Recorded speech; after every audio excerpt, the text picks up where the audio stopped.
Third Vampire Studios presents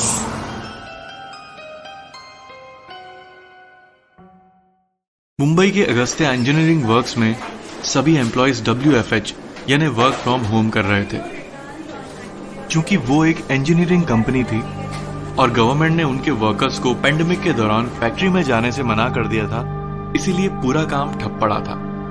एक तो market में कोई नई डिमांड नहीं थी, दूसरा जो बड़े ऑर्डर्स लिए थे उन्हें पूरा करने का कोई तरीका नहीं था। ऐसे हालात में अगस्त्या इंजीनियरिंग वर्क्स की 30% वर्कफोर्स को निकाल दिया गया था और जो बचे हुए थे वो बिजनेस प्लान्स बना रहे थे और नए क्लाइंट्स के लिए पिच कर रहे थे, ताकि जैसे ही पेंडेमिक खत्म हो या वैक्सीन का इजाद हो वो ये सब प्लान्स इंप्लीमेंट करके फिर से मार्केट लीडर्स बन सकते थे।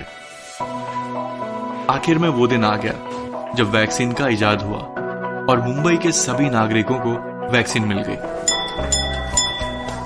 सभी लोकल ट्रेन्स भी सबके लिए चालू हो गई और अगस्त्या इंजीनियरिंग वर्क्स ने भी जोरों शोरों से अपना काम शुरू करने का निश्चय किया। उनकी फैक्ट्री और कॉर्पोरेट ऑफिस भी चालू करने का फैसला लिया गया।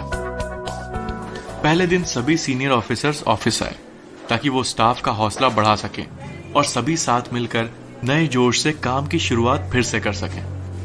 जब सब एक साथ ऑफिस के अंदर आए तब उन्होंने देखा कि ऑफिस तो बिल्कुल चकाचक था, जैसे वो कभी बंद ही नहीं हुआ था। न कोई धूल थी, न कोई गंदगी, न कोई बदबू। किसी भी एंगल से ये नहीं लग रहा था कि ऑफिस 4 महीनों से बंद था। बस ऑफिस में एक अलग सी खुशबू आ रही थी।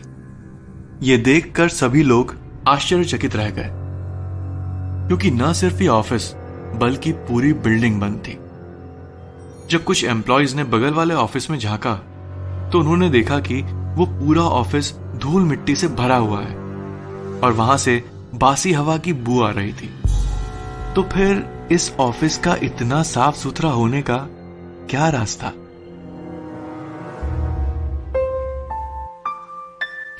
You are watching a Third Vampire Studios production. Third Vampire Studios All Out Horror। कुछ देर बाद अगस्त्या इंजीनियरिंग वर्क्स के CEO ने एक बड़ी स्पीच दी और फिर सारे एम्प्लॉयज अपनी अपनी जगहों पर सेटल हो गए और रोजमर्रे के सभी काम शुरू हो गए। कैंटीन से चाय और कॉफी भी आने लगी। तभी एक चीख ने पूरे ऑफिस की खुशी के माहौल को सन्नाटे में बदल दिया। जब सब लोग उस चीख की दिशा में दौड़कर गए तब उन्हें पता चला कि जब ऑफिस बंद हुआ था तब एक बुजुर्ग हाउसकीपिंग वर्कर वहां आखिरी दिन पर गलती से लॉक हो गया था। अब वहां केवल उसका कंकाल पड़ा था, उसकी यूनिफॉर्म में। उसका फोन भी उसने बाहर कहीं चार्ज करने के लिए लगाया था, इसलिए 4 महीने पहले वो बेचारा चिल्लाते चिल्लाते दरवाजा पीटते पीटते वहीं मर गया।